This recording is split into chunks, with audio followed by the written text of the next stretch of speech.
Hi everybody, it's Dan Trussell again from Ancestral Health, and today we've got another interview in our series on local people who are having a massive influence on the health of the local community. Today I am delighted to say that I've got Danny Steele with us. Yeah, well, I guess I'm a head grower of venison farm. Sure. Yes. So if you could tell everybody who's listening a little bit more about what the vegetable scheme is and how you come to be the lead of it. Yeah. Okay. Well, I mean, essentially, what we run at Benson Farm is a community-supported agriculture scheme. Now, basically, that relies on members signing up and subscribing for pay a regular monthly amount to us and to cover the costs of growing their food. In return, they get their share of the harvest, and that's a weekly veg bag. We also encourage members to come down to the farm, so there's kind of a direct link between the grower and the consumer. So we offer people the opportunity to come down and help out at regular work days, and we have sort of social events at the farm. For instance, back in September we did a potato harvest festival, so people came and helped harvest the spuds during the day, and we had some bands and sort of food from the farm cooked on the fire and stuff in the evening. So just like a little bit of a gathering, get together, so people can come and see what it's all about and join in. So yeah, we offer people a chance to kind of help out, and people know exactly where their food comes from. They know that it's good quality, that it's grown with care, and they kind of can have that trust because they can see where it's grown. Mm-hmm. So I guess that's the sort of basis of CSA, what it means to me. Sure. Yeah. No. Well, we're part of the scheme, and we very much appreciate the veg that we get every week. Been very impressed with the quality of the produce. And just tell me a little bit more about your background. So, have you always been involved in farming? Did you grow up on a farm? Well, so I've got a farming background. My mum grew up on a farm, and her father grew up on a farm. And I think his sort of family farm went. I think they were farming that for a kind of couple of hundred years. He moved away and sort of managed the farm in a different part of the country. So my mum grew up there, had that background. He was sort of a conventional farmer, sort of mixed farm, dairy and arable, and sort of some sheep. So it was doing a bit of this, that, and the other. He was very much a conventional farmer and didn't, was quite sceptical about organic. But my mum, sort of, always been quite environmentally minded, and organic growing has very much always been her thing. When I was small, they had 3 allotments, which they grew all sorts of things. They had, like a quarter of it was a strawberry patch, so they had loads of strawberries, and they grew potatoes and squash, pretty much everything. Spent a long time down at the allotment, so that was always in the background for me. And I don't think I helped out much when I was little. We mostly went and had campfires and made dens and things like that. But it was always there in the background, good homegrown veg and organic produce. And then when I was 17, my first job, a holiday job when I was at college, was working on a local organic farm, a friend of my mum's. They had sort of small holdings of about 5 acres growing mixed vegetables. And so I did that for the summer, loved it, went back sort of several years while I was at university. It was my sort of default, go back and do a couple of months work for them, get a bit of money in the summer. So that was sort of always in my, always something I did and enjoyed. I then went on to work with food in a different way. I was vegan, and I sort of ran a vegan cafe with some friends, did various sort of other catering projects, worked in food co-ops and whole food shops. I was always into healthy food. Whatever I've done in my life has always somehow kind of come back to food. But then sort of about 10 or 12 years ago, we were living at the time near my parents, and my mum was involved at the time in setting up a community-supported agriculture project in Leamington Spa in the Midlands where she lived. I just happened to move at the right time to get a job there. There were 3 of us, and none of us really knew an awful lot about growing, but with the help of a local grower who sort of acted as a bit of a consultant, we sort of put the scheme together and sort of learnt on the job, really. So that sort of went from there, 2 or 3 years working there, a couple of years down working at another place in Devon, and then got the opportunity to set up my own project in Essex, where we're working now. And that was actually my mum inheriting some money from my grandparents, her parents when they died. She chose to put a portion of that into buying a bit of land, which became Benison Farm, named after them, and that's where we set up the project. So I rent off her, and it's essentially it's a sort of new family farm in a way. So yeah, it's a good story, and it resonates with me because I've got a very similar story in terms of the clinic that I work out of currently at the moment. It is again on property that is owned by my father, and he's given me the opportunity to start a business of helping create health in the local community, and that I wouldn't have probably been able to do otherwise. So that kind of very ties in with my story as well. Yeah. Okay, so I hear the terms of organic and even biodynamic. So are you able to kind of help people understand simply what organic means and what biodynamic means, and the slight difference between the two? Yeah, I mean, I farm organically rather than biodynamically. Essentially, organic farming means it's more natural farming, really. Very minimised use of kind of pesticides. There are certain permitted pesticides, but very few and very, very tightly controlled. Only things that are of sort of natural origin and will very much control the specific pest and won't sort of persist in the environment. There's a organically approved slug pellet we can use, for instance. There's a couple of things you can spray to control aphids, which are basically based on soap. So very, very simple pesticides. Fertilizers need to be natural, so you're using manure, or you're using what is called green manure, so growing beneficial crops such as clover, which put fertility back into the soil. And you're also farming to working with nature rather than against it. So you want to create a good sort of on-farm ecology where there's a balance of pests and predators. You're not just trying to spray and kill off every insect in the field just because some of them might come and eat your crops. You're trying to create habitats where your predators can live and come and eat pests that are on your crops. And so there are a few pests, but there's a few predators as well, and it's all in balance. So that's what you're looking for, and you're looking to sort of foster a healthy living soil. So you're adding a lot of organic matter to the soil, and you're encouraging that soil to be alive with beneficial bacteria and fungi that will help the cycling of nutrients and the availability of nutrients, and also sort of fungi will form into relationships with the plants themselves, attaching to their roots, and plants give fungi sort of nutrition, and the fungi will give sort of trace elements and things from the soil back to the plant. So there's this sort of interrelationship going on. So I guess that's the basis of it. It's in some ways it's simpler. A lot of what I do is doing less. Is kind of sometimes I can see a pest on a plant, but rather than just go and try and kill it, I'll sort of just leave it because I know there's probably some predators there as well, and I'd rather lose a little bit of a crop this year, allow the predators to develop, overwinter in the habitats, uncultivated strips around the farm, and then be back to do their job next year.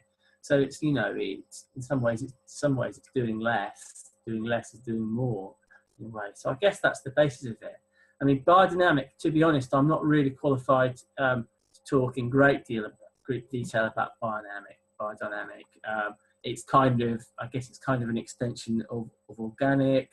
I mean, there's certain sort of biodynamic preparations that are used on the soil using, I think, involving kind of manuring cow horns and making sort of special sort of very sort of biologically active preparations that sort of you then sort of spray around the farm that kind of, I guess, activate the soil.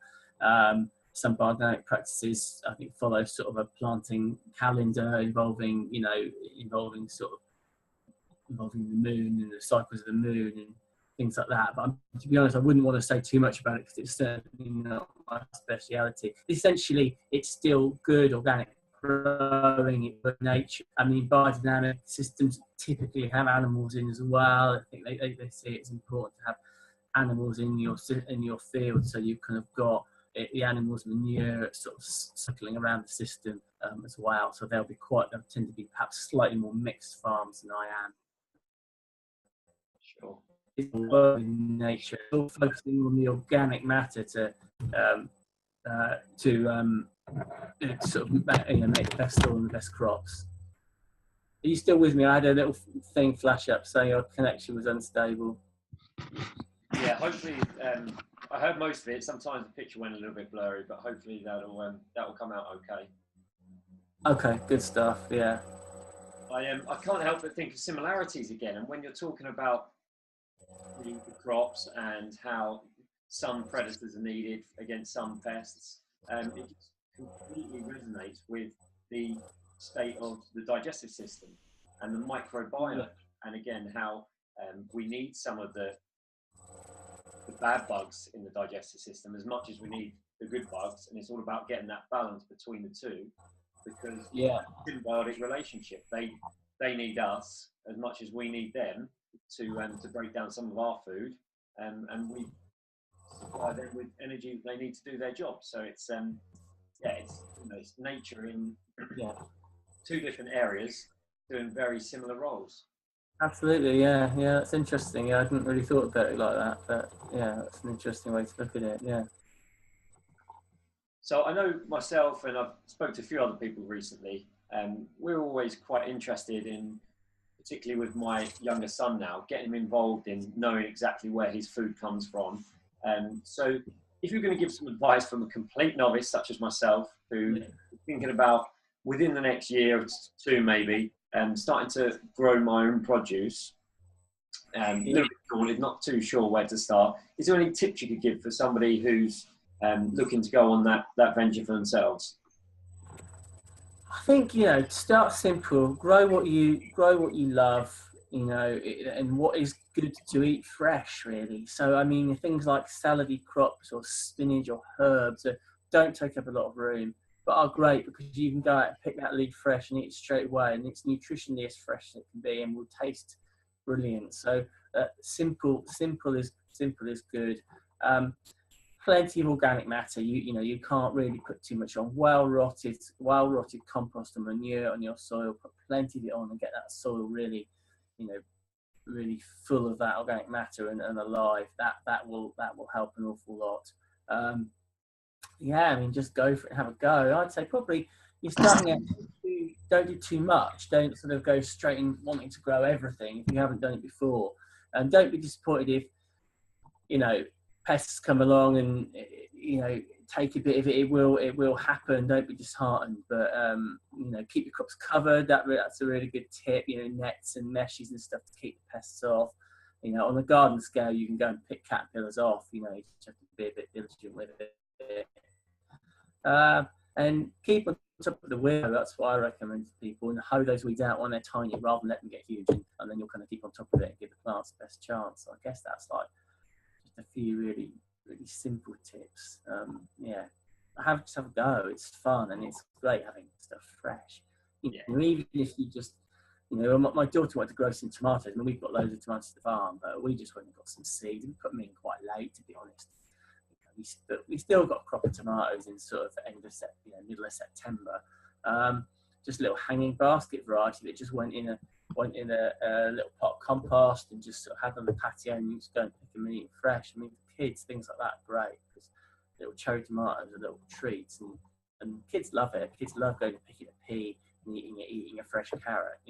They will eat vegetables in a way that they would just probably ignore them on their plate when they can go out and pick them and eat them fresh because it tastes better and it's fun and you've been involved. So get kids involved, definitely. Yeah, that's definitely going to do that in the next few months. Excellent. Okay. Anything else you want to add, Danny? What do you think? I mean, we've definitely covered the sort of CSA and that element of it and people getting involved. We've We talked about organic, what that means. We talked about my background. I mean, that's, I think that's the sort of, I think you've covered the basics. Unless there's anything else you sort of questions. No, we'll just round it off with how people can find out more about you and yeah. Have you heard of the Incredible Edible? I have, yes. Yeah. Yes, I have. Yeah. So I think it might have started up in a place called Tomberton, possibly. Yes. Near where I used to live in Hebden Bridge, which is like about 2 or 3 miles down the road from Tomberton. I think it started after I left, but yes, I think that's where it got going. Just sort of encouraging small amounts of grain all over the town, really, wherever. Yeah, I know it sounds great, really.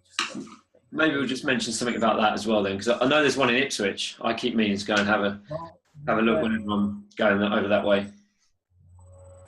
Yeah, no, I think that's fantastic. Yeah. I don't know a lot about it, but it's certainly anything gets people involved. Involved in growing, keeps fun. Yeah. Okay, so thanks, Danny, for the information you've given today, and hopefully that's made people a lot more clued up on the work of organic farmers and how people local in Essex can receive their vegetable share. If they would like to know a little bit more information about how Benison Farm works and to even sign up to the scheme, just tell them a little bit more how best to go about that. Okay, the best thing is to go along to our website, which is www.benisonfarm.co.uk. It's BENNISON farm.co.uk. There's loads of information on there about how the scheme works. Sort of, it tells you a bit more than I sort of said today on how it works and sort of things you get in a bag, prices, and where you can go and collect your bag from. So there's loads of information about that, and there's forms you can sign up. You can either join straight away, or we do a special offer trial, which most people go for, which is you pay for 3 weeks and you get your 4th week for free, and you can try it out, see if it works for you before you become a regular subscriber. And I think I advise that because it's not necessary for everybody. You might decide you want a different sized bag, or you want to go fortnightly or something. So we find most people don't then become members after they're on anyway. So yeah, go along to our website. We've also got a Facebook page. I think it's Benison Farm Community Sport and Agriculture, I think. You can like us on the Facebook page and sort of follow what we're doing there as well. So yeah, and, get in touch, and any questions, email me, send us a message on Facebook. If there's anything else you want to know. Sure. Well, as I said, I can highly recommend the scheme. We've been part of it now probably getting on for 2 or 3 months, and we're really impressed with the produce itself, and really easy just to go and pick it up from Culture Town Centre.